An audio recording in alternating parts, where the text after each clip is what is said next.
皆さん、チャンネル登録をお願いします。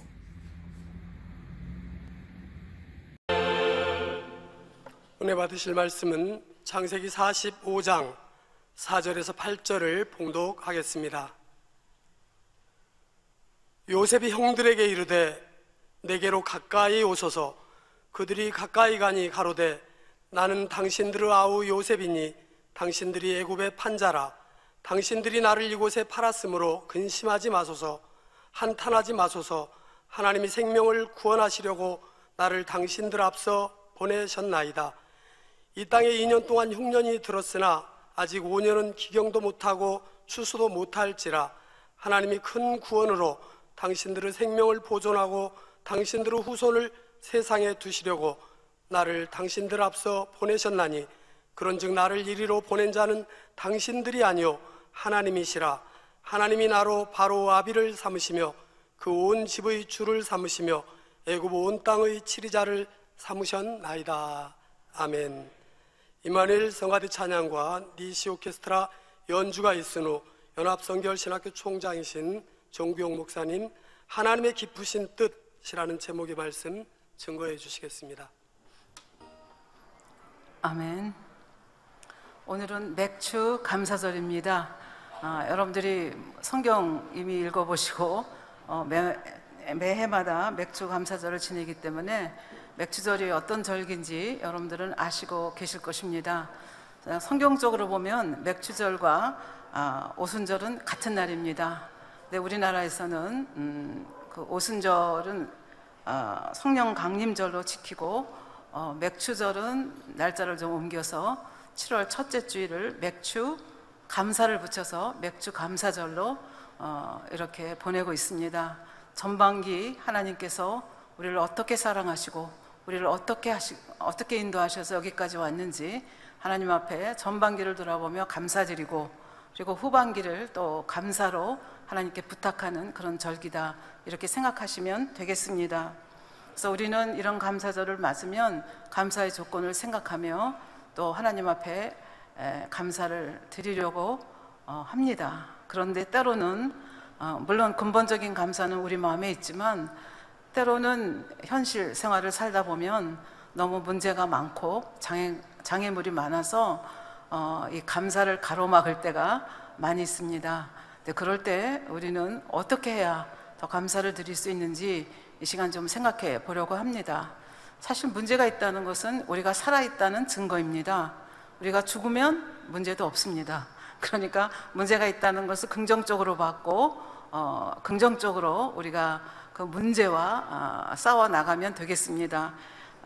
1997년에 미국의 커뮤니케이션 이론가인 폴 스톨츠라고 하는 분이 역경지수라는 단어에 대해서 설명을 해주셨습니다. 그래서 역경을 어떻게 이겨나가는가 하는 것이 IQ보다도, 그러니까 지능지수보다도 EQ, 이 감성지수보다도 더 우리가 현실을 살아가는 데 있어서 중요한 역할을 한다. 그렇게 얘기하면서 이 역경지수를 우리 앞에 놓여있는 높은 산에 비교해서 역경을 넘어가는 사람들을 세 가지 타입으로 분류를 해서 설명을 했습니다. 첫 번째 타입은 앞에 보이는 산이 너무 까마득하고 너무 높아서 아예 도망치고 회피하고 포기하는 사람이 한 그룹이 있고, 두 번째는 그 산을 넘으려고 하지만 그 산이 너무나 높고 힘들어서 중간에서 도시락 까먹고 놀다 오는 사람, 그래서 현실에 안주하는 타입. 그래서 이 현실에 뭐 조금은 장애물을 넘으려고 하지만 너무 힘드니까 그냥 안주해버리는 이런 타입이 60% 내지 70%가 여기에 해당이 된다고 합니다. 세 번째, 정말로 세상을 바꿔가고 내 인생을 바꿔가는 사람은 어떤 사람인가? 그 장애물이 있을 때, 너무나 높아 보이는 큰 산이 있을 때 저 산은 나를 가로막기 위해서 있는 산이 아니야. 내가 넘어갈 수 있도록, 그리하여 나를 한 단계 더 업그레이드 시킬 수 있도록 하나님께서 나에게 허락하신 것이야. 이렇게 하고 적극적으로 그 산을 넘어가는 사람들이 있습니다. 그래서 세상에서도 이런 사람들이 지도자의 역할을 합니다. 그리고 믿음 안에서도 마찬가지입니다. 우리가 믿음으로 사는 사람들에게는 이제 믿음이라고 하는 하나님에 대한 신뢰, 하나님에 대한 믿음이 있기 때문에 세상 사람들이 역경을 넘어가는 거하고는 또 조금 더 다른 차원으로 넘어갈 수 있다, 이렇게 볼 수가 있겠습니다. 사실 성경을 읽어보면 우리 믿음의 선진들 중에는 이 역경을 넘지 않은 사람들이 없습니다.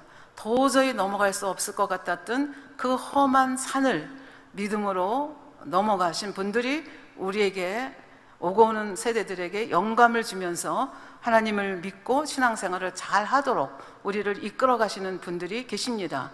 아브라함이 그러하고, 모세가 그러하고, 야곱도 그러하고, 사도 바울도 그러하고, 그런 분들이 다 그 산에 직면했을 때 그 산을 자기만 넘어가는 것이 아니라 오고 오는 세대들에게 영감을 주어서 그 산을 극복하고 또 다른 사람들의 손을 마주 잡아가며 이끌어갈 수 있는 그런 사람들이 바로 이제 우리가 원하는 타입의 사람들이라 볼 수 있겠는데요. 오늘은 그런 그 정복자, 클라이머의 한 사람인 요셉을 우리의 삶과 대입을 하면서 우리가 어떻게 매일매일 우리가 살아있다는 증거가 우리가 문제를 만난다는 것이라고 말씀을 드렸습니다. 적고 작은 문제를 만났을 때 우리는 그 문제를 어떻게 해결해 가고 어떻게 하나님께 영광을 올리고 감사를 드릴 수 있는지에 대해서 이 시간 세 가지로 생각을 해 보도록 하겠습니다. 제일 먼저는 문제 속에 들어있는, 그 장애물 속에 들어있는 하나님의 기쁘신 뜻을 헤아릴 수 있어야 되겠다 하는 것이 제일 첫 번째 말씀입니다. 오늘 아까 읽어주신 그 창세기 45장 4절부터 8절 말씀을 보면 요셉이 형들에게 미움을 받아서 결국은 처음엔 죽이려고 했죠. 그러다가 죽일 것까지 뭐 있냐, 그래서 이제 그 상인들에게 팔고 그 상인들이 또 이 요셉을 보디발, 애굽의 그 보디발에게 팔아서 이제 보디발의 집에서 처음에는 얼마나 험악한 세월을 보냈겠습니까? 말도 안 통하고 이제 그런데 그 꽃가 옷만 입던 도련님이 이렇게 그 노예로 팔려와서 험악한 생활을 맞닥뜨리면서 얼마나 막막하고 정말 여러 가지 생각을 많이 했을 것 같습니다. 그리고 이해도 되지 않죠. 왜 내가 여기까지 와 있는지, 내가 그렇게 죽을 만큼 잘못된 일을 했는가 생각을 하면서 그 험악한 세월을 지내왔습니다. 그래서 여러분들이 아시는 바와 같이 17살에 팔려와서 30살에 30살이 됐을 때 바로의 꿈을 풀어주고, 그 바로가 너같이 지혜로운 자가 어디 있느냐, 그래서 바로의 제2인자가 됩니다. 그래서 그 꿈을 해석해 준 대로 7년간 풍년이 들었고 이제 앞으로 7년간 흉년이들 이제 계제가 남아 있는데 흉년 제2년째에 자기 형들이 그 양식을 구하기 위해서 자기 앞에 나타나는 것을 볼 수 있었습니다. 그리고 그 형들이 그냥 제가 요셉이에요 하고 끌어안으면 안 되기 때문에 요셉은 굉장히 이런 험악한 세월을 보내면서 굉장히 성숙된 그런 사람이었기 때문에 형들이 잘못한 것을 회개하고 정말 하나님 앞에 인정받은 자들로 서야 되겠다고 생각을 했기 때문에 그 형들이 회개할 수 있도록 기회를 줍니다. 그래서 그 형들이 자기들이 과거에 뭐를 잘못했는지 서로 대화하는 가운데서 요셉은 듣게 되죠.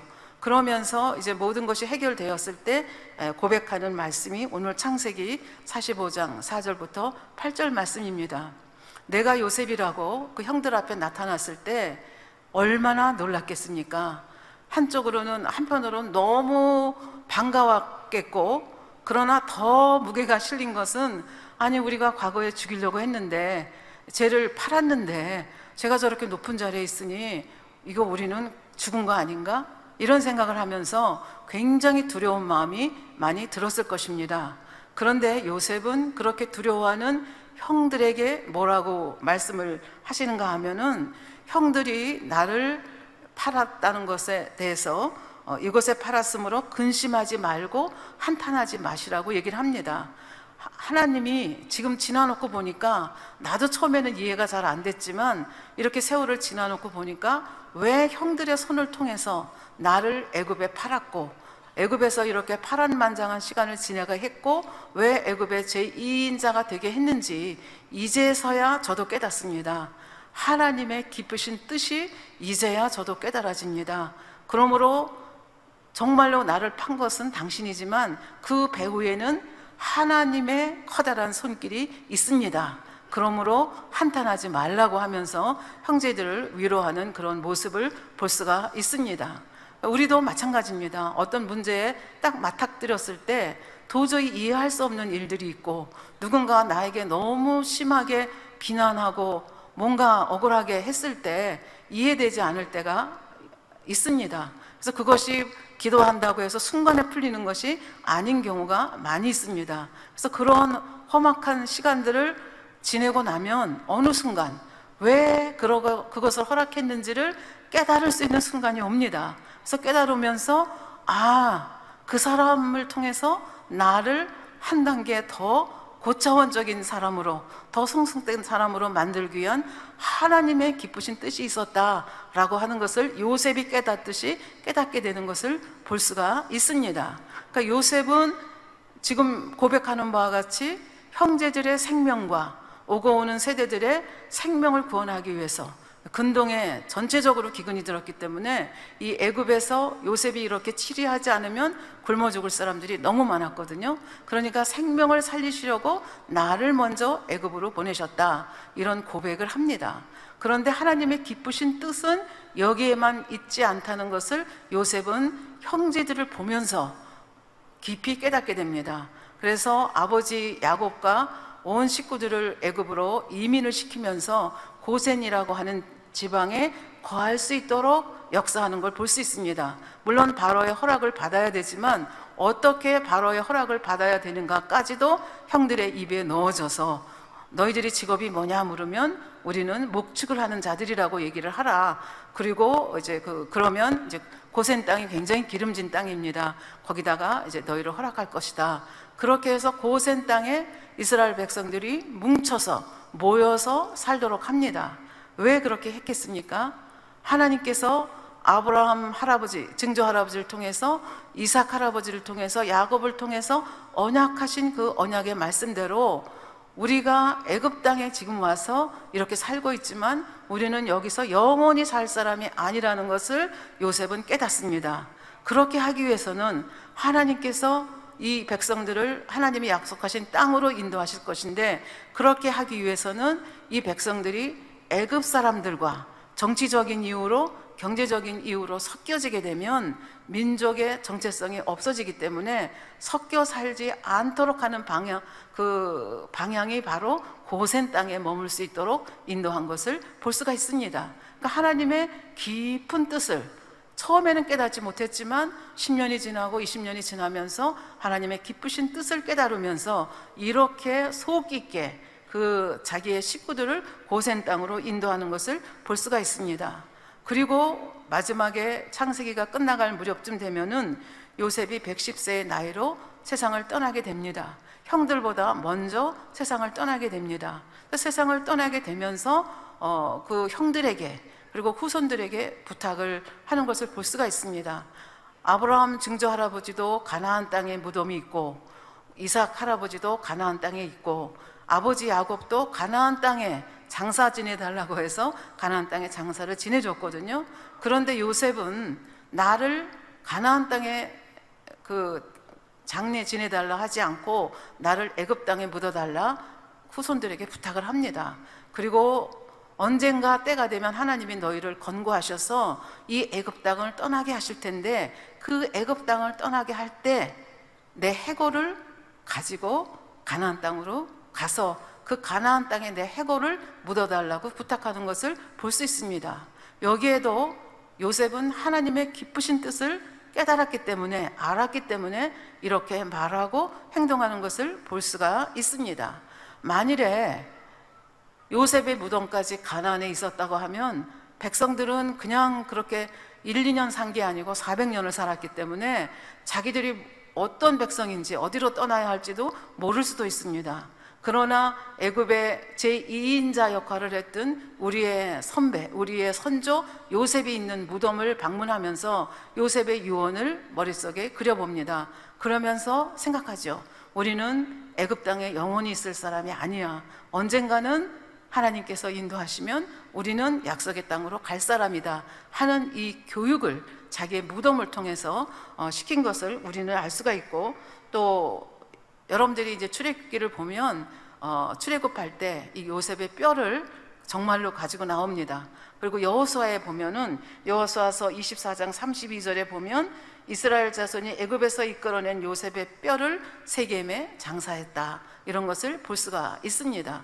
그러니까 요셉은 정말 이해할 수 없는 일들, 그러니까 바로의 제2인자가 됐어도 하나님께서 나에게 원하는 것이 바로의 제2인자가 되게 하시는 것인가, 그런 생각이 들었을 것입니다.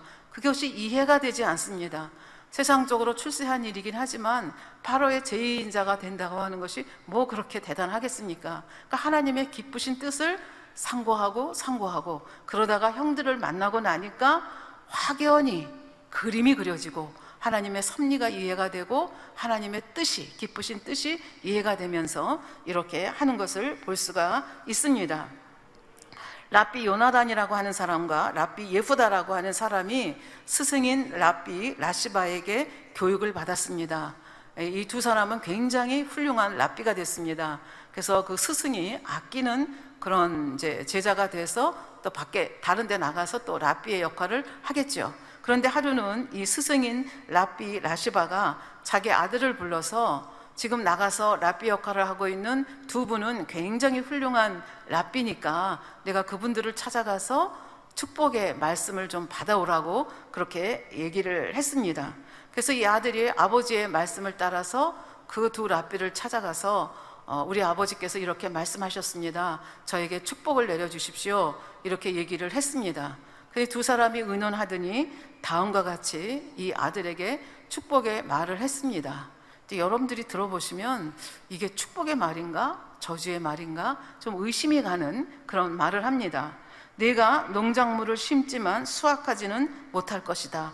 하나님의 뜻이다. 가지고 오지만 가지고 나가지는 못할 것이다. 그 또한 하나님의 뜻이다. 가지고 나가지만 가지고 오지는 못할 것이다. 그 역시 하나님 뜻이다. 너의 집은 파괴되고 너의 집은 파괴되고 너는 여인 속에 살게 될 것이다. 너의 식탁은 뒤집어질 것이며 너는 새해를 보지 못할 것이다. 아버지가 축복을 받아오라고 했는데 이 말을 듣고 보니까 자기가 들어도 이건 축복이 아니라 저주의 말이라고 생각이 들었습니다. 그래서 아버지 앞에 와서 그 사람들이 저에게 축복을 하기는커녕 이렇게 저주를 했습니다. 그러면서 그분들이 하신 말씀을 아버지께 전해드렸습니다. 그러자 아버지 하나님께서는 그들이 한 말이 너를 저주한 것이 아니라 너를 축복한 것이다. 내가 해석을 해주겠다. 그러면서 다음과 같이 해석을 했습니다. 첫째로 농작물을 심지만 수확하지는 못할 것이다 라고 하는 말은 네 자식들이 내가 살아있는 동안 세상을 떠나지 않을 것이라는 뜻이다. 이게 완전히 뒤집힌 겁니다. 가지고 오지만 가지고 나가지는 못할 것이다 라는 말은 내가 며느리를 맞을 것이고 아들은 젊어서 죽지 않을 것이고 그래서 며느리가 친정으로 돌아갈 일은 없을 것이라는 것이다. 그러므로 축복이다.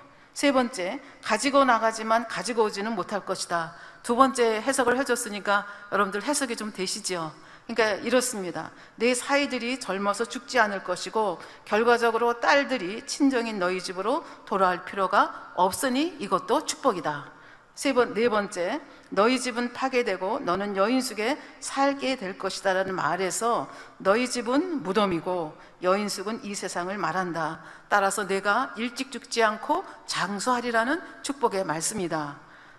다섯 번째, 너희 식탁이 뒤집어질 것이다 라는 말은 내 자식들에 의해서 주변 환경이 다시 정리될 것이라는 뜻이다. 그러니까 자식들이 잘 된다는 뜻입니다. 또 마지막으로 너는 새해를 보지 못할 것이다 라는 말은 내가 신혼을 한 번만 가질 것이라는 뜻이다. 다시 말하면 아내가 죽어서 다른 여인과 재혼할 일이 없으리라는 뜻이다. 그러므로 이것도 축복이다. 이렇게 아버지가 해석을 해 주었습니다. 아까도 말씀드렸지만 우리는 살아가면서 때로는 비난을 받기도 하고 때로는 애매하게 너무 가혹한 비판을 받기도 합니다. 요즘은 뭐 SNS 이런 게 있어가지고 또 악플 때문에 고민하시는 분들도 많이 있습니다. 그래서 이렇게 우리가 눈앞에서 터무니없는 비판을 당할 때, 또 억울한 일들을 당할 때 우리는 그것을 어떻게 보아야 되는가? 바로 요셉이 그렇게 숱한 고생을 하면서도 어느 날, 고생할 그때는 깨닫지 못했지만 어느 날 기쁘신 하나님의 뜻을 깨달은 것처럼 그 고난 속에, 그 비판 속에, 그 질책 속에 흐르고 있는 그 하나님의 기쁘신 뜻을 우리가 헤아릴 수만 있다면 우리는 이미 승리의 길에 들어섰다, 이렇게 말할 수가 있다는 얘기입니다. 그래서 그 아버지의 제자들인 랍비들이 왜 구태여 그 보통 사람들이 하는 그 축복의 말을 하지 않고 이와 같이 비비꼬인 축복을 해주었는가? 거기에는 깊은 뜻이 있습니다. 랍비들이 스승의 아들에게 전해주고 싶은 메시지는 어떤 말이든 사물이든 현상이든 밑바닥에 흐르는 것을 알아차릴 수 있는 능력을 갖춘 사람이 되라는 것입니다. 그러니까 우리가 살다 보면 필연적으로 찾아오는 문제가 있습니다. 장애물이 있습니다. 그것 때문에 나는 못 살아, 나는 왜 이래, 하나님 어디 계셔, 그러는 것이 아니라 이 문제를 통해서 하나님은 깊은 뜻을 가지고 계시고 나에게 놀라운 계획을 가지고 계시고 그리고 나를 업그레이드 시키려고 하는 하나님의 의도가 숨어 있다, 이렇게 해석할 수 있는 이 분별력이 우리한테 있다면 얼마나 우리가 문제를 해결하는데 벌써 기본 점수 따고 들어가는 우리가 될 수 있다고 생각합니다. 두 번째는 우리는 선택을 해야 됩니다. 순간순간 선택을 해야 되죠. 아침에 일찍 일어나서 아침밥을 빵을 먹을 건지 밥을 먹을 건지 국은 무슨 국을 먹을 건지 그거부터 선택을 하고 옷은 어떤 옷을 입을 건지 뭐 매 순간 우리는 크고 작은 선택을 합니다. 그런 선택을 할 때 항상 이 선택이 하나님을 기쁘시게 하는 것인가, 우리 주님을 기쁘시게 하는 것인가. 주님이 우리 신랑이라고 했는데 우리 신랑이 기뻐할까? 내 안에 성령님이 계시는데 내가 이런 선택을 하면 성령님께서 기뻐하실까? 이거를 생각하고 선택할 수 있으면 우리는 또 장애물을 건너는데 또 굉장히 한 발자국 더 나아갈 수 있다, 이렇게 말씀드릴 수가 있겠습니다. 당나귀가 빈 우물에 빠졌습니다. 그래서 이 당나귀의 주인이 우물에 빠진 이 당나귀가 막 너무 슬피 우니까 이 당나귀를 꺼내려고 했지만 어떻게 할 수가 없습니다. 우물은 너무 깊고 어떻게 할 수가 없는 그 가운데서 또 한편은 이렇게 생각했습니다. 당나귀가 너무 늙었고 이 우물도 어차피 막아야 되는 우물이니까 그냥 이 참에 동네 사람들 불러다가 이 우물을 메워야 되겠다, 이렇게 생각하고 동네 사람들을 불러서 이제 삽으로 흙을 떠서 우물을 메우기 시작했습니다. 그랬더니 당나귀가 더 크게 울면서 막 발버둥 치면서 슬프게 울어 제끼기 시작했습니다.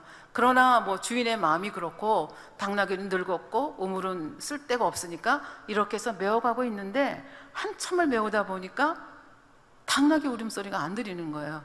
그러니까 사람들이 이상하잖아요.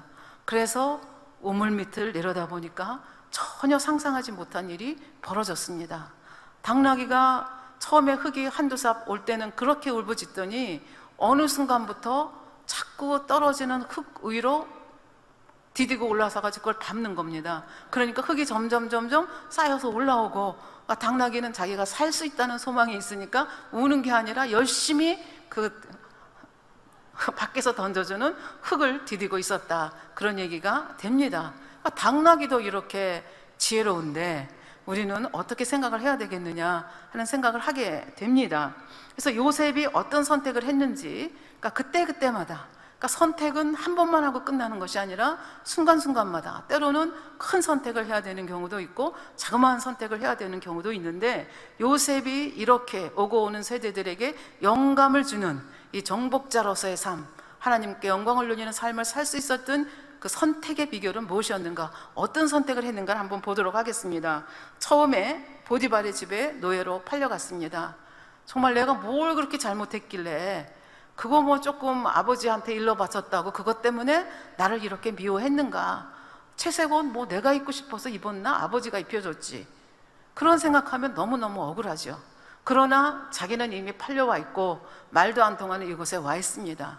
그러면 나는 어떻게 살 것이냐, 여기서 당나귀처럼 울부짖다가 죽을 것이냐, 아니면 여기에도 내가 알지 못하는 하나님의 멋있는 계획이 있겠지, 이렇게 생각하며 최선을 다할 것인가, 최선을 다하는 쪽을 선택했습니다. 그러니까 최선을 다하니까 누구 눈에 띄어요? 주인의 눈에 띕니다.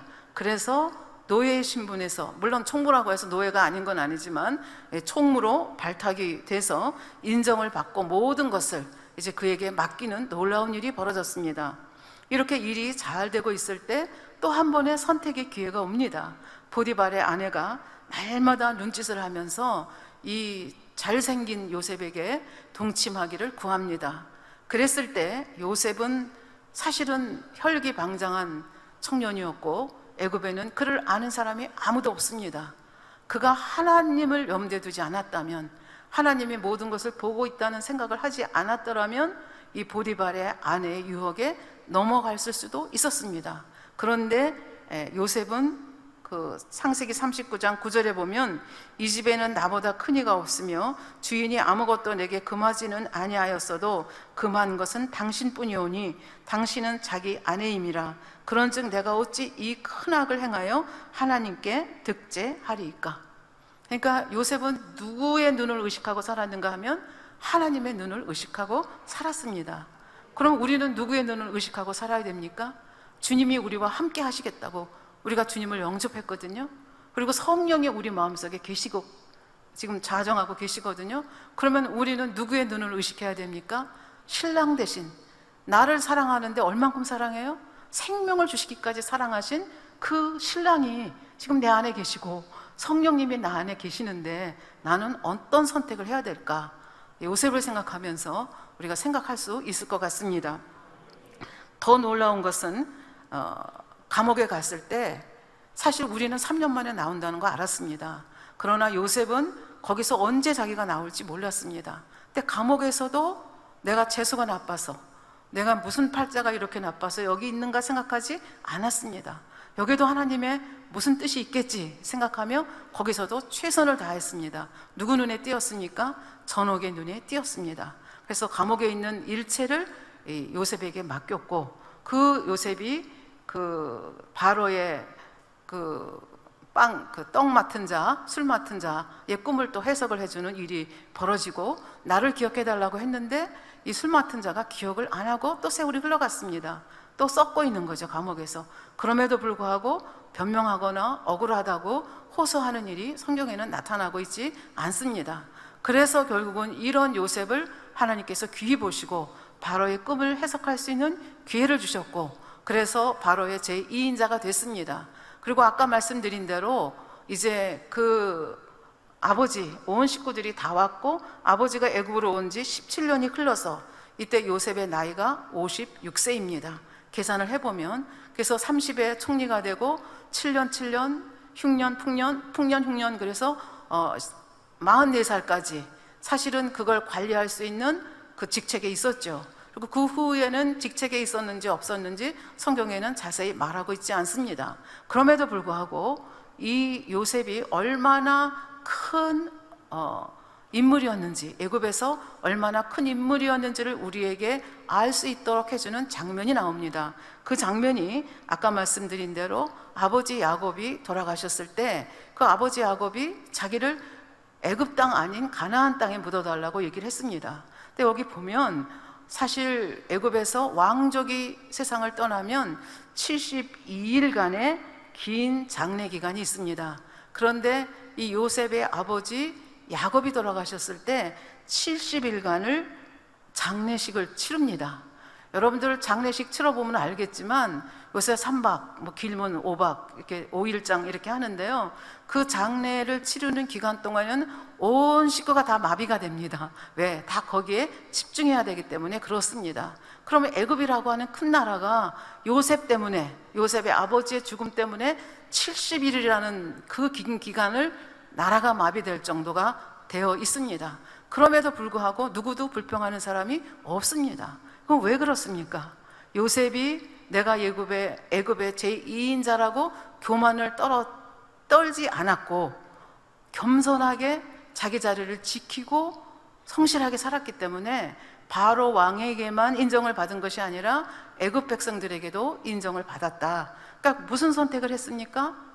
그 얼마든지 잘난 척할 수 있고 교만을 떨 수도 있었는데 잘난 척하지 않고 교만 떨지 않고 겸손하게 그 자리를 지켰다는 것, 이것이 요셉의 탁월한 선택이었다 하는 것을 우리는 알 수가 있습니다. 그 다음에 이제 세 번째로 우리가 산을 오르는데 우리 힘으로 혼자 가기는 굉장히 어려운 산들이 많이 있습니다. 그럴 때 우리가 문제에 봉착했을 때 누가 생각이 나는 것이 믿음인가 하면 주님이 생각이 나고 하나님 아버지가 생각이 나고 내 안에 계시는 성령님이 생각이 나는 것이 믿음입니다. 그리고 그 내 앞에 있는 역경보다 내 앞에 있는 장애물보다 하나님이 더 커 보이는 것, 이것이 믿음입니다.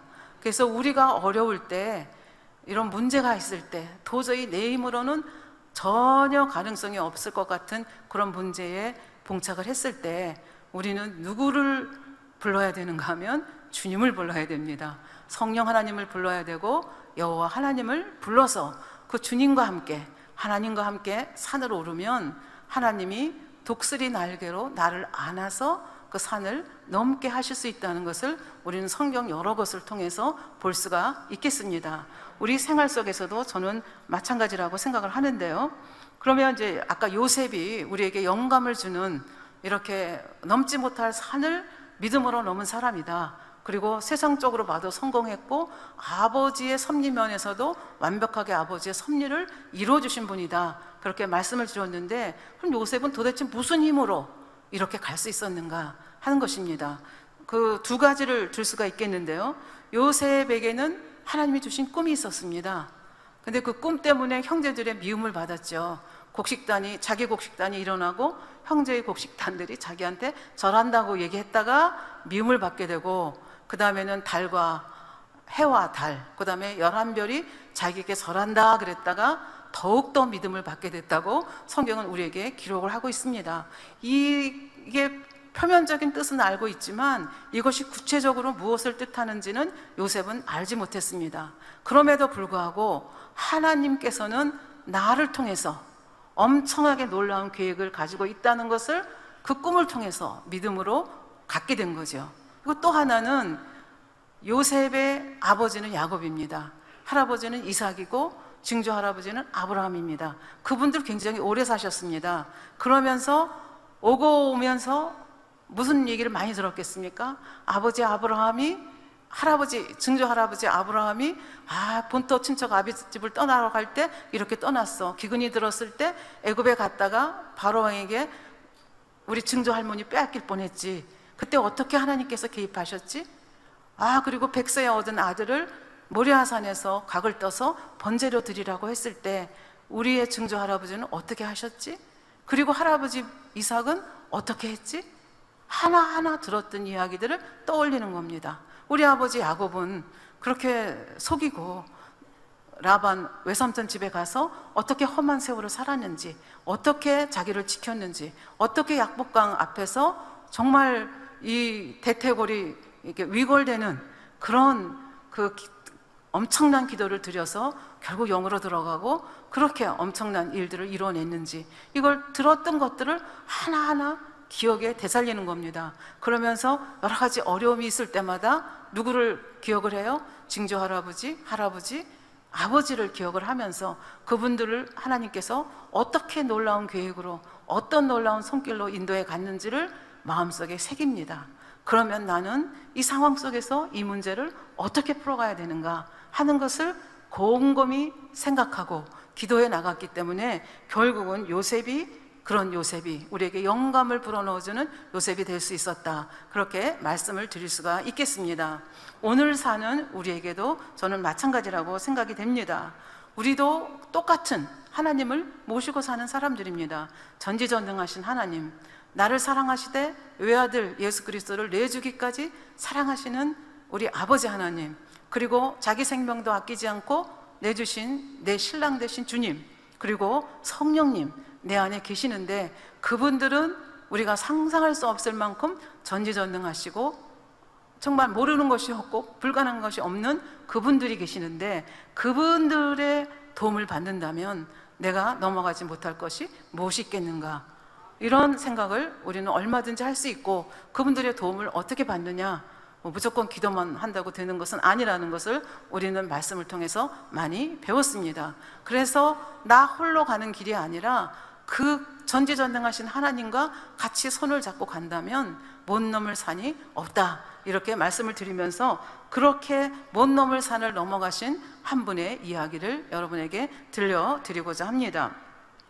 여러분들이 잘 아시는 유태영 박사님이신데요, 이분이 굉장히 가난한 집에서 태어났지만 여차저차 해서 히브리 대학에 가서 박사과정을 하게 됐습니다. 그 박사과정을 할 때 협동조합 심층 분석론이라고 하는 강의를 듣게 됐는데, 이 강의는 시간마다 교수가 이렇게 발표를 시켜서 그 발표를 가지고 성적을 내는 그런 이제 그 수업이었는데, 이 수업이 1학기, 2학기, 3학기가 계속이 됐습니다.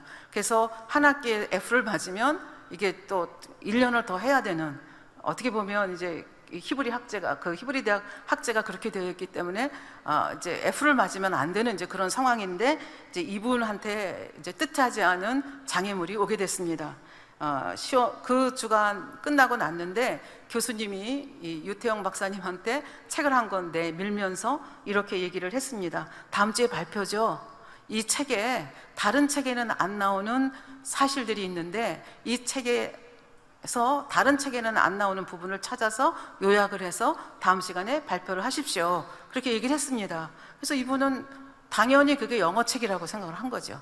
그래서 받아보니까 이게 영어책이 아니었습니다. 단어는 알파벳으로 되어 있는데 전혀 읽을 수가 없었습니다.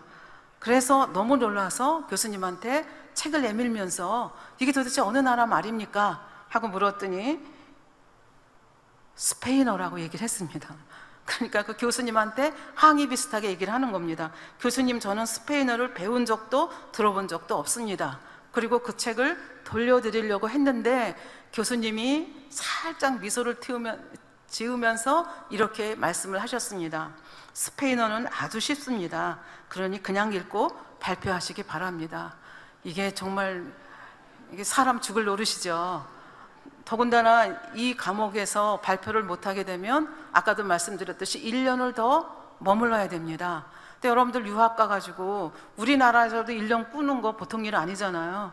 근데 유학까지 가가지고 생활비에다가 학비에다가 이거 할 거 생각하니까 머리가 노래진 거죠. 그러니까 여러분들이 생각할 때 참 호화로운 장애물이다 생각할지 모르지만 이것을 닥친 사람의 입장에서는 엄청나게 큰 산인 겁니다. 그러니까 이제 이분이 찹찹한 마음으로 그 책을 가지고 집으로 왔는데 역시 읽을 수가 없었습니다. 그래서 도서관에 가서 히브리어로 된 스페인어 사전을 빌려와가지고 이제 그 문장을 읽기를 시작하는데, 한 문장의 단어 수를 세보니까 12단어 내지 14단어가 있었습니다. 어찌어찌 해서 이제 세 문장을 사전을 찾아가면서 이제 해석을 하는데 꼬박 2시간이 걸렸습니다. 그러니까 그 책 한 권을 언제 읽어서 그 다음에 내가 해석한 것이 맞는다는 보증도 없잖아요. 그러니까 이제는 정말 두 손 두 반 다 들 수밖에 없는, 그래서 나는 또 1년을 더 여기에 있어야 되는 이런 엄청난 시련에 닥쳤습니다. 그래서 이분은 말씀하시기를, 이런 문제가 오면 나는 달려간다. 누구에게로? 주님께로. 그래서 주님께로 달려가는데, 이분의 말씀에 의하면 주님 앞에서 거룩하게 기도할 필요가 없다는 거예요.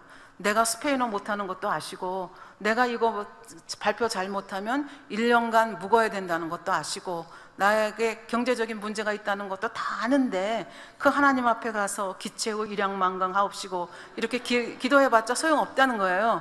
그러니까 나의 모든 것을 다 알고 계신 분한테 직통으로 기도하는 거죠. 그래서 하나님, 이 과목을 통과하지 못하면 1년 더 여기에 있어야 합니다. 하나님, 저는 어떻게 해야 할까요? 절절하게 하나님 앞에 무릎을 꿇고 이제 기도를 했습니다. 그리고 하나님이 음성을 들려주셔야 되니까 가만히 뭐라고 말씀하시나 그 이제 음성을 들으려고 하는데 마음으로부터 소리 없는 음성이 들려왔습니다. 너는 걱정하지 말라. 이게 사실 답도 아니잖아요. 뭐 어떻게 하라고 구체적인 방법이 왔으면 좋겠는데 너는 걱정하지 말아라. 근데 이 말씀을 듣는 순간 마음속에 요동치던 이 막 어떻게 할 줄 몰라서 우왕좌왕하던 마음이 쫙 가라앉기 시작합니다. 여러분도 너무 당황하면 실수하기 쉽잖아요. 그런데 기도함으로 뭐가 온 거예요? 걱정하지 말아라. 그러니까 전지전능하신 아버지 하나님께서 이 문제를 해결할 방법이 있다는 말씀이시잖아요. 그러니까 아버지가 방법이 있다는데, 그러니까 내 마음에 평정심이 생기는 거죠. 평안함이 생기면서 아버지 앞에 더 머리를 숙일 수 있게 됐습니다. 그러면서 이분이 생각합니다. 갈릴리 바다를 갈 때 파도가 막 요동칠 때 제자들이 누구를 깨웠습니까? 예수님을 깨웠잖아요. 이렇게 바다가 흉흉해서 우리 빠져 죽겠습니다. 그랬을 때 예수님을 깨웠듯이 자기도 그런 심정으로, 절박한 심정으로 하나님을 깨웠다는 거죠. 하나님 저 좀 도와주세요. 그랬더니 하나님이 하시는 말씀이 걱정 말아라. 그래서 걱정 말아라 그러고 생각하니까, 아니 내가 전세를 옮겨야 되는데 2천만 원이 더 필요한데 우리 아버지는 1,000억짜리 재벌인데 아들이 2천만 원 달라고 하면 그건 문제가 없지 않겠나. 전지전능하신 아버지신데, 이제 그렇게 생각하면서 마음을 가라앉기 시작했습니다.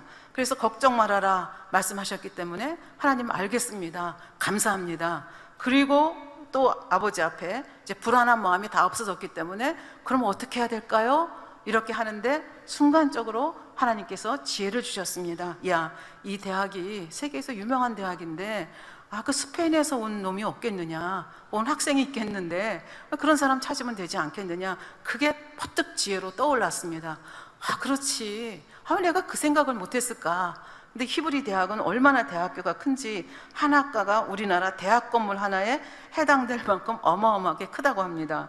그리고 기숙사만 200동이 있는데 기숙사 학생이 1만 명이나 된다고 합니다. 그 1만 명 중에 스페인어 하는 사람이 없겠나, 이제 그런 아버지가 주신 지혜죠. 그래서 여기저기 알아보니까 쉽지는 않았습니다. 그러다가 이제 스페인 학생 하나가 어느 기숙사에 있다는 이야기를 듣고 그 기숙사를 찾아가게 됩니다. 그래서 문을 똑똑 두들겼더니 큰 키에 마른 체격을 가진 스페인 그 학생이 머리를 이렇게 내밀었습니다. 근데 이 유태영, 이제 이때는 학생이죠. 너무 급하니까 인사도 안 하고 스페인어 책을 딱 내밀면서 너 이거 읽을 수 있어? 그러고 물었습니다. 그랬더니 그 스페인 학생이 뭐라고 대답을 했는가 하면, 나 마드리드에서 그 저기 스페인의 수도인가요? 마드리드에서 대학을 졸업하고 왔어. 그러니까 무슨 얘기예요? 나는 스페인에서 나와서 스페인에서 중고등학교 다 졸업하고 대학 졸업하고 여기 와 있어. 근데 나보고 이거 읽을 수 있냐고 하는 건 웃기는 얘기 아니야? 뭐 이런 뜻이죠. 그러니까 그 뜻을 알고 나니까 자기도 우습고 그 말을 한 그 사람도 우습고, 그래서 둘이 이제 와 웃고 난 다음에 이제 그 앞에 보면 목차라는 게 있죠. 책에 보면. 그래서 이제 그 목차를 좀 읽어달라고 그랬더니 그러니까 스페인어로 던 책을 히브리어로 이제 해주면 이 사람은 자기는 이제 히브리어 아니까 한국말로 알아듣는 거죠. 그래서 보니까 총론과 강론이 있었습니다. 근데 쭉 읽어가다 보니까 용어가 다 익숙한데 마지막에 두 장이 전혀 새로운 그런 용어로 돼 있었습니다. 그래서 교수님이 다른 책에는 없다는 것이 요 마지막 2챕터인가 보다, 그렇게 생각을 했습니다. 그러면서 이 학생에게 묻는 거죠. 너 오늘 저녁 우리 집에 와서 저녁 같이 먹자. 그리고 이 2챕터 나하고 좀 공부 좀 같이 할 수 있겠어? 그러니까 이 학생은 밥 같이 먹자는데, 더군다나 이렇게 기숙사에 와 있는 학생들은 참 집밥이 그립거든요. 근데 유태영 박사님은 아내하고 같이 그 아파트 기숙사에는 이제 싱글이 사는 그 동도 있고 이렇게 결혼한 사람들이 사는 데도 있는데 자기는 결혼을 해서 이제 그 아파트에 있었습니다. 그래서 이 학생이 물론 도와주고 싶은 마음도 있었겠지만 집밥도 먹고 싶고 또 가정의 그 아늑함도 느끼고 싶고, 그래서 아마 당장에 허락을 했습니다. 그래서 그날 집으로 돌아와서 주님 앞에 감사합니다를 여러 번 읊조리고, 스페인 사람들도 쌀을 먹는다는 걸 알았기 때문에 아내에게 쌀밥과 불고기와 백김치와 뭐 이렇게 여러 가지 한국 음식을 준비를 하게 했습니다. 그리고 저녁 때가 돼서 스페인 학생이 와서 식사를 같이 하는데 얼마나 먹성이 좋은지 싹싹 그릇을 다 비우고 이제 커피를 마시고 있었습니다. 어느 정도 시간이 흐르자 그 책을 내놓으면서 본론으로 들어갔습니다. 그럼 아까 부탁한 그 책 좀 읽어줄 수 있겠어? 그랬더니 배도 불렀겠고 커피도 마시고 기분도 좋으니까 쭉 봐가지고 그 스페인어 책을 히브리어로 딱 번역을 해주면 이 사람은 히브리에서 한국말로 딱 받아 적었습니다. 그래서 이렇게 하는데 시간이 얼마나 걸렸는가 하면은 한 3시간 정도 이렇게 걸려서 2챕터를 다 끝낸 겁니다. 그러니까 이제 뭐 기분이 날아갈 것 같은 거죠. 잘 요약을 해가지고 그 다음 시간에 가서 완벽하게 자료 준비를 해서 발표를 했습니다. 그랬더니 뭐 발표 점수는 최고점이 나왔고 교수도 학생들도 놀라워했습니다. 왜? 지난 시간에 이거 뭐 난 이 언어 하나도 못한다고 한 거를 교수도 알고 학생도 알고 있었거든요. 그러니까 교수가 이 유태영 학생에게 물었습니다. 미스터 유, 지난주에 내가 책을 빌려줄 때만 해도 스페인어를 하나도 모른다고 하지 않았나요? 그런데 어떻게 이토록 완벽하게 할 수 있었나요? 그렇게 물었습니다. 이분이 또 유머가 있는 분이니까 지난번에 이 스페인어 교수가 뭐라 그랬어요? 나는 스페인어 모른다 그랬더니 스페인어는 알고 보면 쉽다고 얘기했잖아요. 똑같이 대답을 합니다. 아, 네. 스페인어는 참 쉽더군요. 이렇게 얘기를 하니까 이제 다시 이제 웃음이 온 그 클래스에 번지고 이번에는 교수가 아주 진지한 얼굴로 나에게 진실을 말해달라고 얘기를 했습니다. 그러니까 유 박사가 얘기를 합니다. 사실 단어 하나 모르는 상태에서 책을 읽으려니 한 문장 번역하는데 1시간 넘게 걸렸습니다. 그래서 나는 누구에게로? 이 사람들은 지금 이스라엘 사람들이잖아요. 그러니까 my lord가 아니라 엘로힘, 그 사람들은 하나님 엘로힘이잖아요. 엘로힘에게 기도를 했습니다. 그랬더니 하나님이 나에게 스페인 유학생을 찾으라는 지혜를 주셨고 그 학생의 도움을 받아서 이렇게 할 수 있었습니다. 그랬더니 이 교수님이 이렇게 얘기를 합니다. 내가 기대한 것이 바로 이 점입니다. 미스터 류에게 누군가가 2000년 전에 무덤을 파서 거기서 나온 양피지에 쓰인 글을 번역해 오라고 과제를 내면 당신은, 미스터 유는 조금 더 주저하지 않고 어떻게든 해결할 것입니다. 왜 이런 것을 맡기느냐고 끝까지 불평만 늘어놓으며 하지 않는 사람도 있습니다. 자기 경험을 얘기하는 거예요. 몇 년 전에도 스페인어를 전혀 모르는 한 학생에게 똑같은 과제를 내주었는데 그는 발표 당일 오지 않았습니다. 그러고는 쭉 강의에 출석하지 않았죠. 그런데 미스터 유는 해냈습니다. 그 사람은 박사학위 포기하고 돌아갔다는 얘기가 되는 거죠. 그러니까 그 사람에게는 엘로힘이 없었던 것 같아요. 근데 이 유태영 학생에게는 엘로힘, 하나님이 계시니까 하나님 앞에 달려갔고 하나님이 걱정 말라고 했고 하나님이 지혜를 주셔서 이 문제를 풀어갈 수 있었던 거죠. 그러니까 우리 힘으로 하면 그 높은 산을 어찌 오를 수 있겠습니까? 그러나 엘로힘 하나님, 우리의 신랑 되신 주님, 권능의 성령님이 우리와 함께 하시면 우리는 능히 할 수 있다. 그러면서 이분이 고백합니다. 나는, 이건 하나님과 나만이 아는 비밀이고 나는 문제가 있을 때마다 하나님께 달려갔다. 그리고 히브리 대학의 교수가 되기 위해서는 5개 국어를 해야 되는데 나 같은 사람도 5개 국어를 할 수 있도록 하나님께서 역사하셨다. 그래서 나중에 이분이 그 벤구리온 대학의 교수도 되시거든요. 그러니까 시골에서 그 가난한 머슴의 아들이 여기까지 올 수 있었던 거는 그 시골에 들어온 교회 때문에 이 사람이 힘을 얻어서 결국 여기까지 오게 되거든요. 그러니까 하나님과 함께 하는 삶, 주님과 함께 하는 삶. 나 혼자 오르면 못 가지만 너는 주 안에서는 모든 것이 가능하다, 다 하다고 말씀하시는 그 말씀을 내 말씀으로 받았을 때 모든 것이 가능하다, 이렇게 말씀을 드릴 수가 있겠습니다. 결론을 내도록 하겠습니다. 맥주 감사절입니다. 혹시 마음에 문제가 너무 많아서 감사하기 힘드신 분이 계십니까? 지금 3가지를 말씀드렸습니다. 그 힘든 문제 속에 들어있는 아버지 하나님의 지극하신 뜻을 여러분들이 헤아려 보실 수 있으면 좋겠습니다.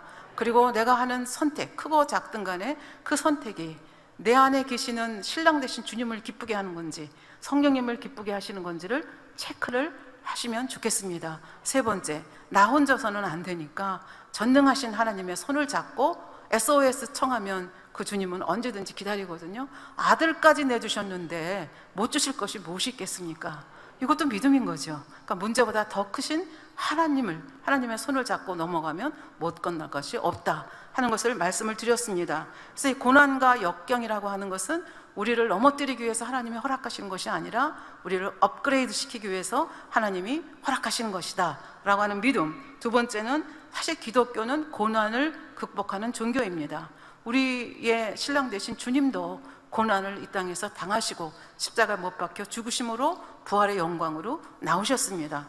사도 바울도 고난의 긍정적인 면을 여러 성경에서 강조하고 있습니다.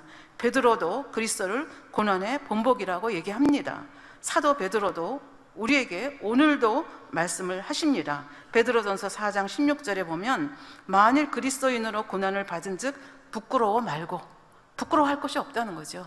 부끄러워 말고 도리어 그 이름으로 하나님께 영광을 돌리라. 이것이 우리를 향하신 아버지 하나님의 뜻입니다. 지금 우리는 어떤 면에서 무게는 다르지만 다들 이런 고난의 터널을 지나고 있습니다.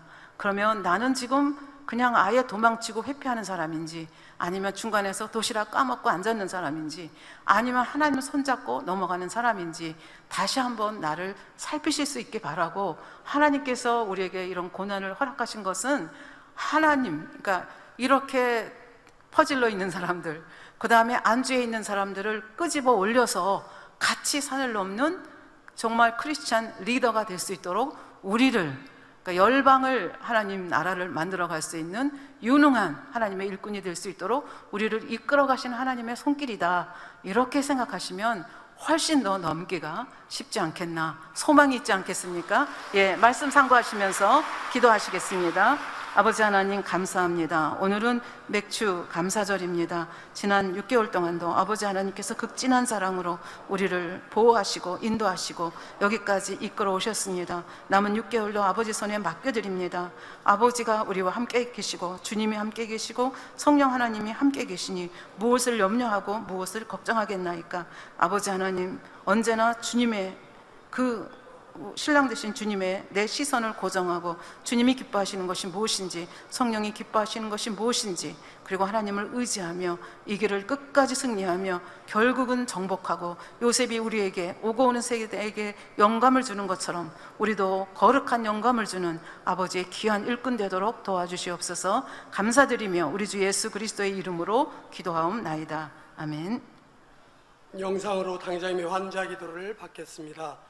몸이 아프거나 연약한 분들은 부위에 손을 얹고 기도받으시고, 문제 해결받기 원하시거나 마음의 소원 응답받기 원하시는 분들은 가슴에 손을 얹고 믿음으로 기도받으시기 바랍니다.